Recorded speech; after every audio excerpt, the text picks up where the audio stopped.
Personality. What makes us unique? ## introduction. Welcome to our comprehensive exploration of personality, one of psychology's most fascinating and complex topics. Have you ever wondered why some people are naturally outgoing while others prefer solitude? Why certain individuals thrive under pressure while others crumble? Why do some people see the glass as half full while others focus on what's missing? The answer lies in the intricate and beautiful tapestry of human personality. Personality is far more than just being shy or outgoing, organized or messy.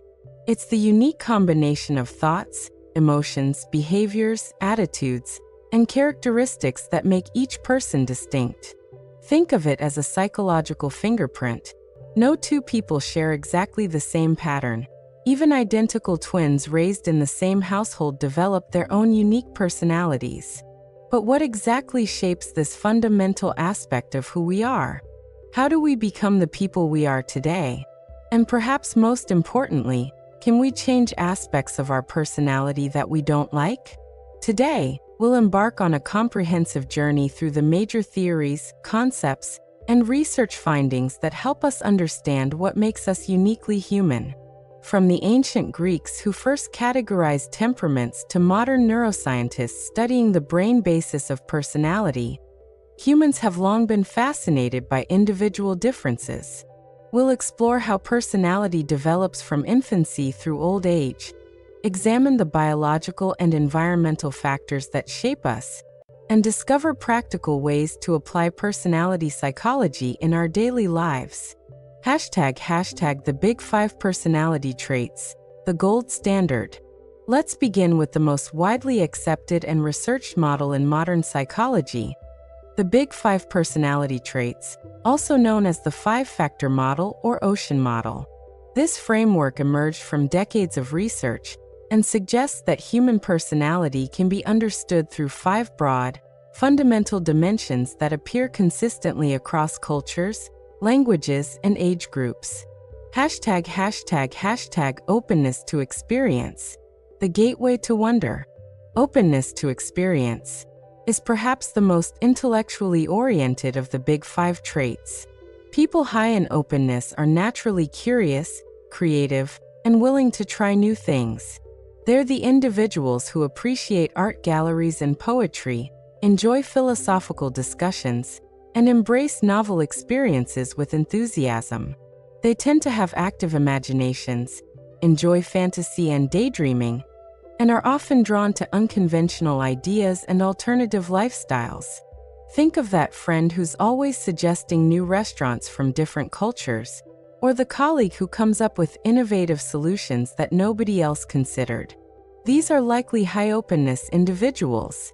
They're intellectual risk-takers who question traditional ways of doing things and are comfortable with ambiguity and complexity.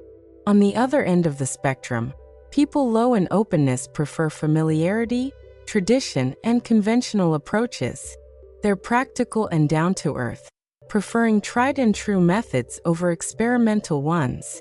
They might find abstract art confusing and prefer clear, straightforward communication. This isn't a limitation. Their preference for stability and proven methods makes them excellent at maintaining systems and following established procedures. Research has shown that openness tends to predict academic and artistic achievement, liberal political attitudes, and willingness to try new foods, travel to unfamiliar places, and engage with diverse groups of people. However, extremely high openness can sometimes lead to difficulty making decisions due to seeing too many possibilities or problems with follow-through on creative projects. ## conscientiousness, the foundation of achievement. Conscientiousness is arguably the most powerful predictor of life success across various domains.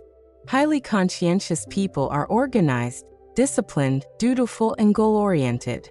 They're the individuals who keep detailed planners, arrive early to appointments, and follow through on their commitments without reminding. These are the people who make excellent project managers, reliable team members, and trustworthy friends. They set clear goals and work systematically toward achieving them. They're good at delaying gratification, resisting temptations that might derail their long-term objectives, and maintaining routines that support their success. Conscientiousness involves several subfacets: self-discipline, orderliness, dutifulness, achievement striving, self-efficacy, and deliberation. Someone might be highly organized but struggle with self-discipline, or be extremely dutiful but lack personal ambition. These nuances make personality beautifully complex. On the lower end of conscientiousness, we find individuals who are more spontaneous, flexible, and comfortable with messiness and unpredictability. They might struggle with deadlines and organization, but they're often more adaptable to changing circumstances and less stressed by disorder. They can be creative problem solvers who think outside conventional structures. Research consistently shows that conscientiousness predicts academic performance, job performance, longevity, and even relationship satisfaction. However, extremely high conscientiousness can sometimes lead to rigidity, perfectionism, and difficulty relaxing or having fun. #extroversion, the social energy dimension. Extroversion is perhaps the most familiar and easily recognizable personality trait, but it's more nuanced than simply being talkative or quiet. Extroverts gain energy from social interaction and external stimulation. They speak their minds readily, enjoy being the center of attention, and feel comfortable in groups. They're typically enthusiastic, assertive, and active. But extroversion encompasses several components: sociability, assertiveness, activity level, excitement seeking, positive emotions, and warmth. You might meet someone who's highly sociable but not particularly assertive, or someone who's very active and excitement seeking but not especially warm or emotionally expressive. Extroverts tend to be optimistic and experience positive emotions more frequently and intensely. They're often natural leaders, networkers, and public speakers. They think out loud, process information externally, and are energized by variety and stimulation. In meetings, extroverts are likely to speak up quickly and contribute ideas spontaneously. Introverts, scoring low on extroversion, find energy and restoration in solitude and quiet activities. They prefer processing information internally before speaking, often enjoy deeper one-on-one conversations over large group discussions, and typically have fewer but closer friendships. This doesn't mean they're antisocial or shy. Many introverts are socially skilled and enjoy people. They simply prefer smaller doses of social interaction. Research shows that extroverts tend to be happier on average, partly because they experience more positive emotions and partly because many societies are structured to reward extrovert behavior. However, introverts often show greater persistence, better listening skills, and superior performance in tasks requiring sustained concentration. #agreeableness, the interpersonal harmony factor. Agreeableness reflects how we interact with others and our general attitude toward people. Highly agreeable individuals are compassionate, trusting, cooperative, and modest. They assume good intentions in others, avoid conflict when possible, and are quick to help those in need. They're team players who prioritize group harmony over personal advancement. Agreeableness includes trust, altruism, compliance, modesty, tender-mindedness, and straightforwardness. Someone might be highly trusting and altruistic but struggle with being too compliant, or be very modest and tender-hearted, but sometimes too straightforward in their communication. People high in agreeableness make excellent counselors, teachers, and caregivers. They're skilled at reading others' emotions, providing support during difficult times, and mediating conflicts. They tend to have stable, long-lasting relationships and are generally well-liked by others. Those lower in agreeableness are more competitive, skeptical, and willing to prioritize their own interests. They're more likely to challenge others, question motives, and stand firm in negotiations. While this might sound negative, these traits can be valuable in leadership roles, legal professions, and situations requiring tough decisions. Research indicates that very high agreeableness can sometimes be detrimental, leading to being taken advantage of or difficulty making hard but necessary decisions.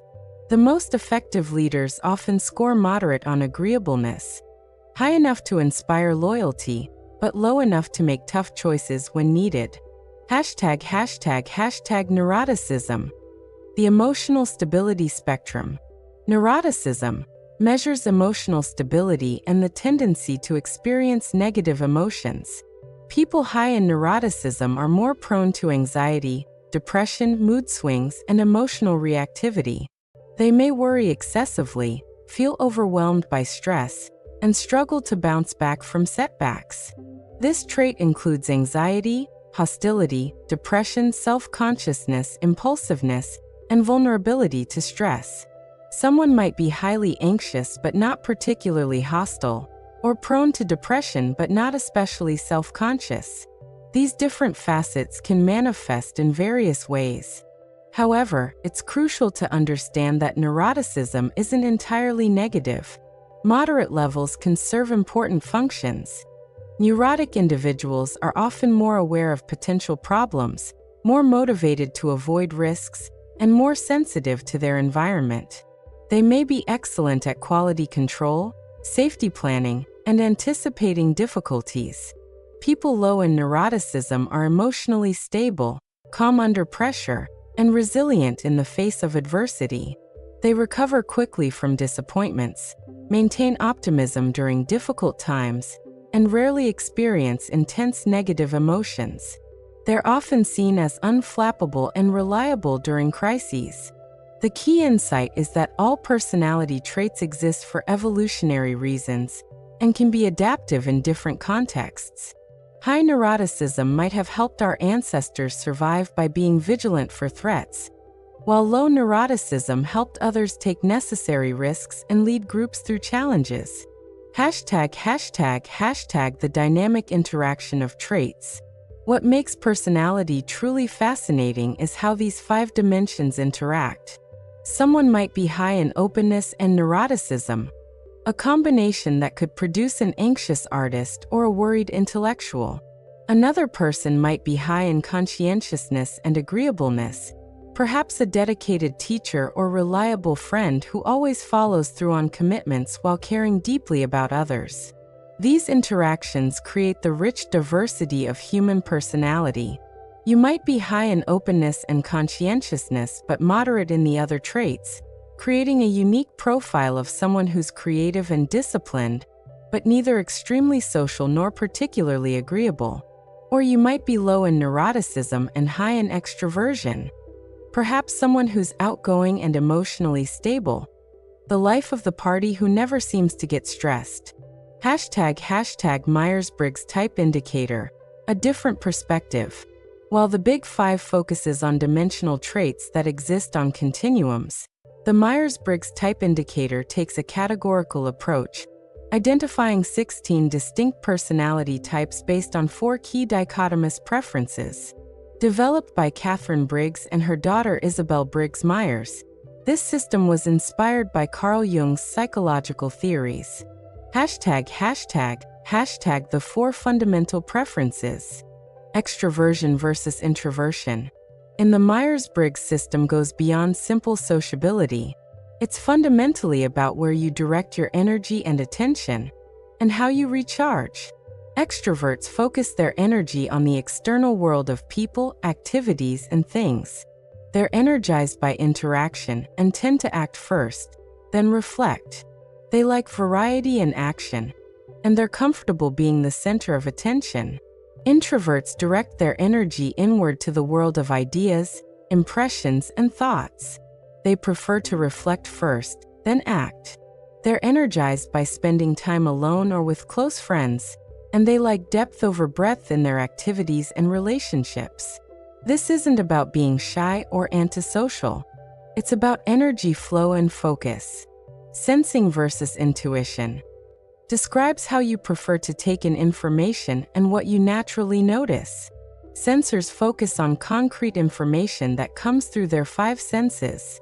They prefer facts, details, and practical applications. They trust experience over theory and like to build understanding step by step. They're often described as realistic and practical.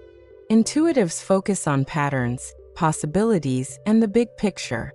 They're drawn to abstract concepts, future potential, and theoretical possibilities.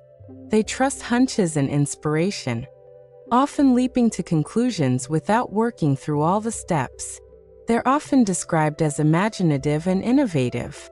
Thinking versus feeling reflects how you prefer to make decisions and what you consider most important when weighing options. Thinkers prioritize logical analysis, objective criteria, and fairness. They step back emotionally to evaluate situations rationally, considering principles and consequences. They value competence and fairness. Feelers consider personal values, the impact on people, and what matters most to them and others. They make decisions based on personal and interpersonal considerations, seeking harmony and considering how decisions affect people. They value authenticity and compassion. Judging versus perceiving describes your preferred lifestyle and how you like to organize your outer world. Judgers like structure, closure, and having things settled. They prefer planned, organized approaches to life and like to have decisions made. They work steadily toward deadlines and like to finish projects before starting new ones. Perceivers value flexibility, adaptability, and keeping options open. They prefer spontaneous, flexible approaches to life and like to keep decisions open as long as possible. They work in bursts of energy and like to have multiple projects going simultaneously. Hashtag the 16 types and their characteristics. These 4 preferences combine in various ways to create 16 distinct types, each with its own strengths, challenges, and natural inclinations. For example, an ENFJ, extrovert, intuitive, feeling, judging, is often called the teacher or the protagonist. These individuals are charismatic leaders who inspire others with their vision. They're excellent at understanding people's motivations and helping them reach their potential. An ISTP, introverted, sensing, thinking, perceiving, known as the craftsperson or the virtuoso, is practical and action-oriented. They're excellent troubleshooters who prefer hands-on problem-solving and often have excellent mechanical or technical skills. INFP, types introverted, intuitive, feeling, perceiving, called the mediator or the idealist, are driven by their values and seek meaning in everything they do. They're creative, empathetic, and often drawn to helping professions or artistic pursuits. ENTJ, individuals, extrovert, intuitive, thinking, judging, known as the commander or the executive, are natural leaders who excel at organizing people and resources to achieve goals. They're strategic thinkers who aren't afraid to make tough decisions. Hashtag strengths and limitations of type theory. The Myers-Briggs system has been incredibly popular, used by millions of people worldwide for career counseling, team building, and personal development. Many people find it helpful for understanding themselves and improving communication with others. It can explain why certain tasks feel natural while others feel draining, why some work environments are energizing while others are exhausting. However, the system has significant limitations that users should understand. The scientific evidence for distinct types is limited. Most people show continuous distributions on these dimensions rather than clear categories. People often score near the middle on some dimensions, making type assignment somewhat arbitrary. Additionally, many people identify with descriptions of multiple types, suggesting the categories may be too rigid. Despite these limitations, the Myers-Briggs system remains valuable as a starting point for self-reflection and understanding others. The key is to use it as a framework for thinking about preferences rather than a definitive categorization system. Hashtag Eysenck's 3-factor theory, a biological approach. Hans Eysenck, a German-British psychologist, proposed a simpler model focusing on three major dimensions that he believed had strong biological foundations. His approach was more empirically rigorous than earlier theories, using factor analysis to identify the most fundamental personality dimensions. Extroversion introversion. The stimulation preference. Eysenck's extroversion introversion dimension is similar to the Big Five extroversion, but places greater emphasis on stimulation seeking and physiological arousal. According to Eysenck's theory, extroverts have naturally lower baseline arousal levels, which means they seek external stimulation to reach their optimal performance level. They crave excitement, enjoy parties and social gatherings, take risks more readily, and are generally more impulsive. Introverts, conversely, have higher baseline arousal levels and therefore prefer calmer, less stimulating environments. They perform better in quiet settings, prefer routine over variety, and are more cautious in their approach to new situations. This isn't about being unsociable, it's about optimal stimulation levels. This theory helps explain why extroverts might feel restless and bored in quiet environments while introverts might feel overwhelmed in busy, noisy settings. It also predicts that introverts might perform better on tasks requiring sustained attention, while extroverts might excel in dynamic, interactive situations. Neuroticism stability. The emotional reactivity dimension.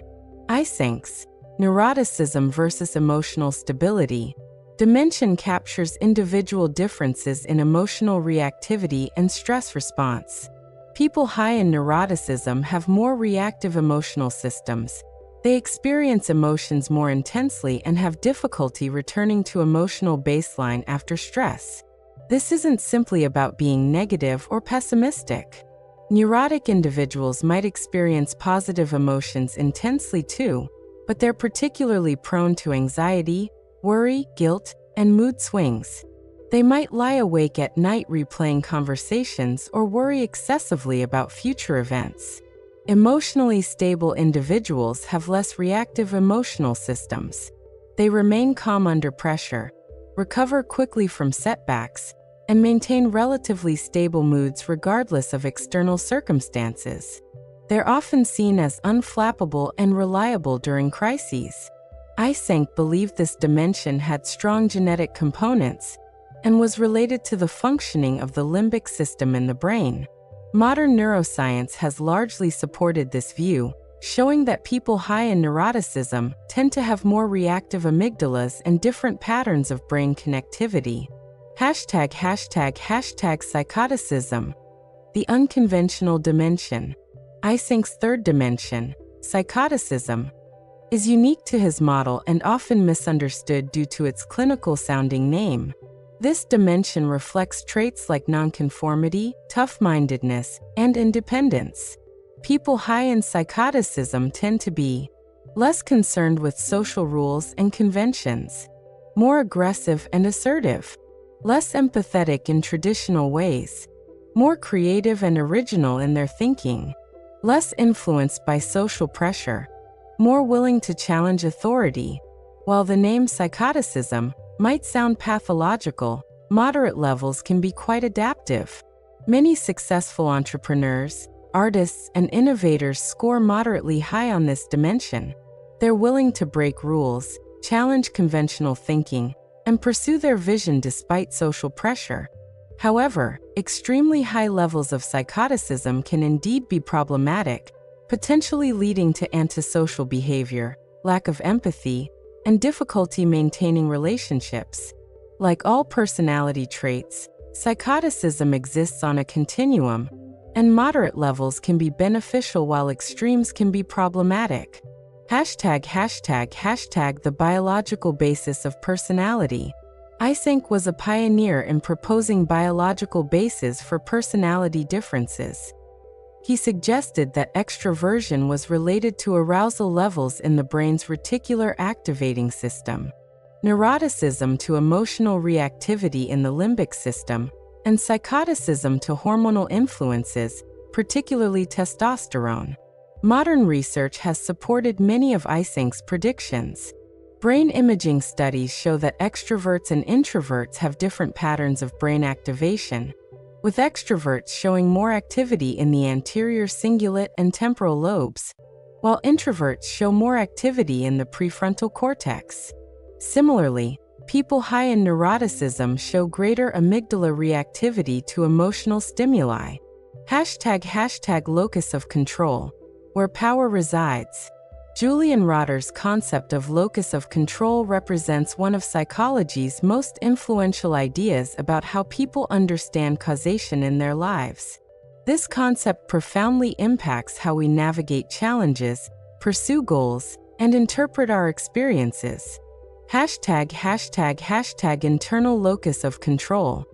The architects of destiny, people with an internal locus of control, fundamentally believe they are the primary architects of their own lives. They think success and failure result primarily from their own actions, decisions, skills, and efforts. When something positive happens, they credit their hard work, intelligence, or good decision-making. When things go wrong, they examine their own behavior and choices to understand what went wrong and how to improve. This mindset creates a powerful psychological advantage. Internal locus individuals are more likely to take initiative in improving their situations, persist longer when facing obstacles, develop better problem-solving skills, experience higher levels of motivation and achievement, report better mental health and life satisfaction, take better care of their physical health, develop stronger leadership skills. For example, if an internal locus student receives a poor grade, they're likely to think, "I didn't study enough," or "I need to change my study strategy." This attribution leads to actionable solutions and improved future performance. However, an extremely internal locus can sometimes be problematic. These individuals might blame themselves for circumstances truly beyond their control, leading to unnecessary guilt and self-criticism. They might also underestimate the role of luck, privilege, or systemic factors in their success. ## external locus of control. When forces beyond us rule, those with an external locus of control believe that outcomes in their lives are primarily determined by forces outside their control: luck, fate, powerful others, or circumstances. They might attribute success to being in the right place at the right time, having helpful connections, or favorable circumstances. When things go wrong, they point to bad luck, unfair treatment, or impossible circumstances. This mindset can provide psychological protection from self-blame during failures, but it also creates significant limitations. Reduced motivation to take action when facing problems, lower persistence when encountering obstacles, increased susceptibility to learned helplessness, higher rates of anxiety and depression, less development of personal skills and competencies, greater dependence on others for solutions. Using the same example, an external locus student who receives a poor grade might think, "The teacher doesn't like me," or "The test was unfair," or "I'm just not a good test taker." These attributions don't lead to actionable improvement strategies. However, moderate external locus isn't entirely negative.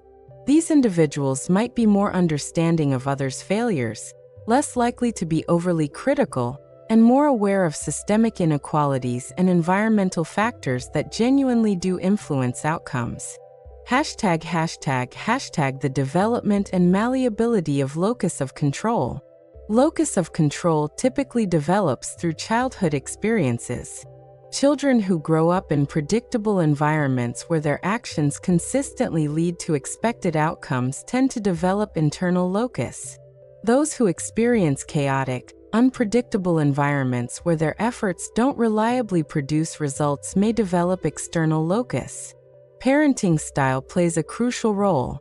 Parents who provide consistent consequences, encourage problem solving, and help children see connections between actions and outcomes foster internal locus. Parents who are inconsistent solve all problems for their children, or expose them to uncontrollable stress may inadvertently foster external locus. Cultural factors also matter significantly.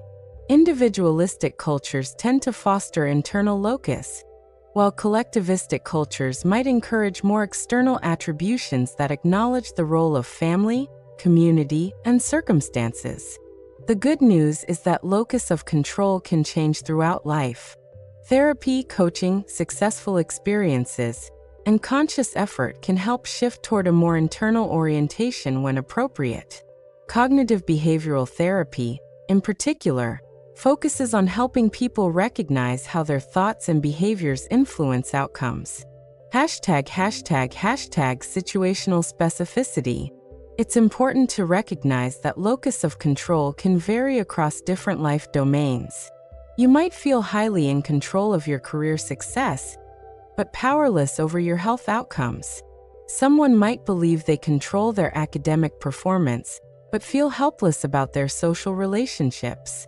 This situational specificity means that developing a more internal locus in one area can sometimes generalize to other areas, but it often requires specific work in each domain.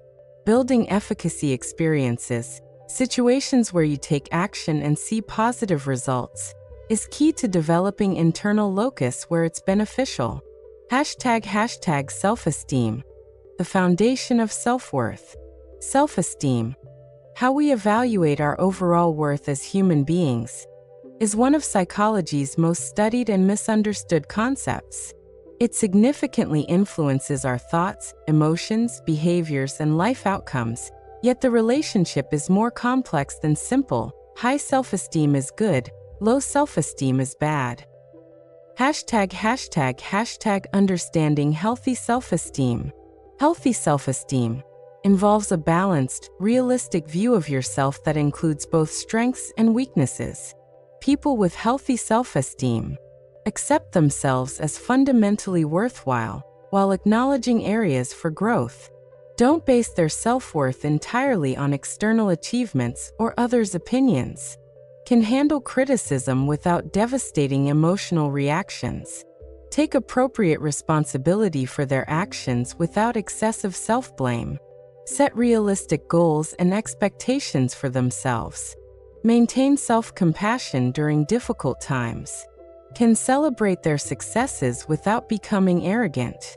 This type of self-esteem is stable because it's not dependent on constant external validation or perfect performance. It provides a secure foundation for taking risks, learning from failures, and building meaningful relationships. The challenges of low self-esteem. People with low self-esteem tend to view themselves harshly and doubt their fundamental worth. This creates a cascade of problems. Negative self-talk, constant internal criticism and self-doubt. Perfectionism, setting impossibly high standards to prove their worth. People-pleasing, desperate need for approval from others. Avoidance, staying away from challenges that might reveal inadequacies. Self-sabotage, unconsciously undermining their own success. Relationship difficulties, difficulty believing they deserve love and respect. Decision paralysis, fear of making wrong choices leads to avoiding decisions. Low self-esteem often develops from early experiences of criticism, neglect, abuse, or constant comparison to others. Childhood messages like, "You're not good enough," or "You can't do anything right" can become internalized beliefs that persist into adulthood. However, it's crucial to understand that low self-esteem serves psychological functions. It might protect against disappointment. If I expect little, I won't be hurt. Reduce social rejection risk. If I'm self-deprecating, others might be less critical. Or maintain familiar patterns. This is how I've always seen myself. The dark side of high self-esteem. While healthy self-esteem is beneficial, inflated or defensive high self-esteem can create its own problems. Narcissistic tendencies, believing you're superior to others. inability to learn, refusing to acknowledge mistakes or weaknesses, relationship problems, demanding constant admiration and validation, aggression, reacting angrily when self-image is threatened, unrealistic expectations, setting goals based on grandiose self-perception, blame externalization, attributing all failures to external factors. This type of high self-esteem is often fragile, requiring constant maintenance through achievements, comparisons, or others' validation. It's more accurately described as defensive self-protection rather than genuine self-acceptance. ####, building genuine self-esteem. Developing healthy self-esteem is a gradual process that involves several key components. Self-awareness comes first, honestly examining your strengths, weaknesses, values, and patterns without harsh judgment. This includes recognizing your internal critic and learning to question its accuracy. Self-compassion involves treating yourself with the same kindness you'd show a good friend. This means acknowledging difficulties without self-attack and recognizing that imperfection is part of the human experience. Competence building, through taking on appropriate challenges, developing skills, and achieving meaningful goals. Success experiences provide evidence of capability that can counter negative self-beliefs. Value clarification helps you define what truly matters to you, independent of others' expectations. Living according to your authentic values builds self-respect and integrity. Relationship skills development improves your connections with others, which can provide positive feedback and support for healthy self-regard. Therapeutic work might be necessary to address deep-seated negative beliefs, traumatic experiences, or persistent patterns of self-criticism. ### self-esteem across the lifespan. Self-esteem tends to follow predictable patterns across life. It's generally high in young childhood, drops during adolescence, particularly for girls, rises through young adulthood, peaks in middle age, and often declines in later life. These patterns reflect developmental challenges. Adolescents face identity formation and social comparison pressures. Young adults gain independence and competence. Middle-aged adults often achieve career and relationship stability. Older adults may face health declines and social losses. Understanding these patterns can help normalize experiences and guide interventions. A teenager's self-doubt might be developmentally appropriate, while an adult's persistent self-criticism might warrant more concern. ###narcissism, the spectrum of self-love. Narcissism is perhaps one of the most misunderstood concepts in personality psychology, often confused with simple arrogance or self-confidence. In reality, narcissism exists on a complex spectrum from healthy self-regard to pathological self-obsession. ###healthy narcissism, the foundation of self-worth. Healthy narcissism is not only normal but essential for psychological well-being and success. It includes appropriate self-love, caring for yourself and recognizing your inherent worth, realistic self-confidence, believing in your abilities based on genuine competence, self-advocacy, speaking up for your needs and standing up for yourself, ambition, pursuing meaningful goals and working toward achievement, resilience, maintaining self-worth despite setbacks and criticism, boundaries, protecting yourself from harmful people and situations. People with healthy narcissism can compete without destroying others, celebrate their successes without diminishing others' achievements, and maintain self-respect while showing genuine empathy for others. They can handle criticism, learn from feedback, and admit mistakes without their self-worth crumbling. This type of narcissism is adaptive because it motivates self-care, achievement, and healthy relationship boundaries. Without some degree of self-love, people become doormats, fail to pursue their potential, and may develop depression or anxiety. ### pathological narcissism. When self-love becomes self-obsession. Pathological narcissism, however, involves a grandiose, unrealistic self-perception coupled with an inability to empathize genuinely with others. The key characteristics include grandiose self-perception, believing they're fundamentally superior to others, special, or deserving of exceptional treatment. They might claim to be geniuses, extraordinarily talented, or destined for greatness despite limited evidence. Constant need for admiration, requiring ongoing validation, praise, and attention from others. They become upset when they're not the center of attention and may create drama or emergencies to regain focus. Lack of empathy, difficulty understanding or caring about others' feelings, needs, or perspectives. They might intellectually understand others' emotions, but lack genuine emotional connection or concern. Exploitation of relationships, using others for their own benefit without regard for the other person's well-being. They see relationships as transactions where others exist to meet their needs. Entitlement, expecting special treatment, privileges, or exceptions to rules. They believe normal social expectations don't apply to them. Inability to handle criticism, reacting with rage, denial, or blame when their self-image is threatened. They can't tolerate being wrong or imperfect. Envy and projection, either envying others' success or believing others are envious of them. They have difficulty celebrating others' achievements. ### The development of narcissistic traits. Narcissistic traits typically develop from complex interactions between temperament and early experiences. Some contributing factors include excessive praise without substance. Children who receive constant praise for ordinary achievements or traits beyond their control, "You're the most beautiful/smartest child ever," might develop unrealistic self-perceptions. Conditional love. When parents' affection depends on the child's performance, achievements, or reflection of the parent's image, children might develop a false self focused on maintaining that conditional approval. Emotional neglect.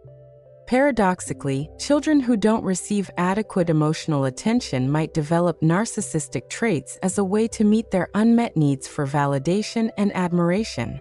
Trauma and abuse. Some narcissistic traits develop as protective mechanisms against overwhelming feelings of vulnerability, shame, or powerlessness. Cultural factors. Societies that heavily emphasize individual achievement, competition, and external success might foster narcissistic traits in susceptible individuals. ### The hidden vulnerability. What many people don't understand about pathological narcissism is that it often covers deep-seated feelings of inadequacy, shame, and vulnerability.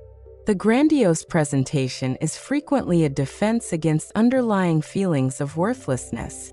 This explains why narcissistic individuals react so strongly to criticism or perceived slights. Their defensive self-image is fragile and requires constant maintenance. Any threat to this false self triggers intense emotional reactions because it threatens to expose the vulnerable, wounded self underneath.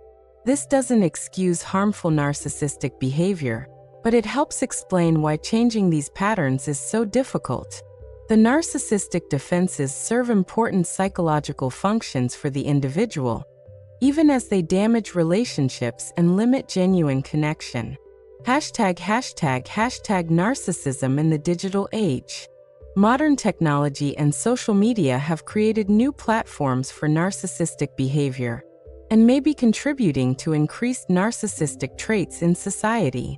Social media provides unlimited opportunities for self-promotion and image management, collecting admiration through likes, comments, and followers, comparing oneself to others and maintaining superiority feelings, creating grandiose online personas, seeking constant validation and attention. However, it's important not to confuse normal social media use or even moderate self-promotion with true narcissism. Many people use these platforms in healthy ways to connect with others, share meaningful experiences, and build genuine communities. The key difference is whether the behavior serves authentic connection and balanced self-expression, or primarily feeds an insatiable need for admiration and validation, while disregarding others' needs and feelings. ### recovery and change. While personality disorders are generally stable, people with narcissistic traits can change with sustained effort, appropriate therapy, and strong motivation. The process typically involves developing genuine empathy through perspective-taking exercises and emotional awareness training, building a more realistic self-concept based on authentic strengths and acknowledged weaknesses, learning to tolerate criticism and imperfection without defensive reactions, addressing underlying shame and vulnerability in therapy, practicing genuine interest in others and their experiences, building relationships based on mutual respect rather than exploitation. However, change requires acknowledging the problems with narcissistic behavior, which is often the biggest obstacle since narcissistic individuals typically don't see their behavior as problematic.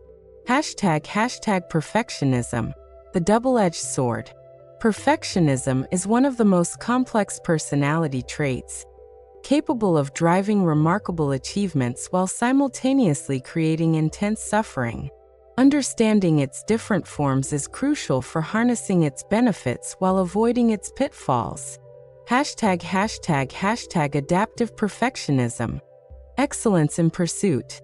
Adaptive perfectionism involves setting high standards that are challenging but achievable, and finding satisfaction in excellent work without requiring absolute perfection.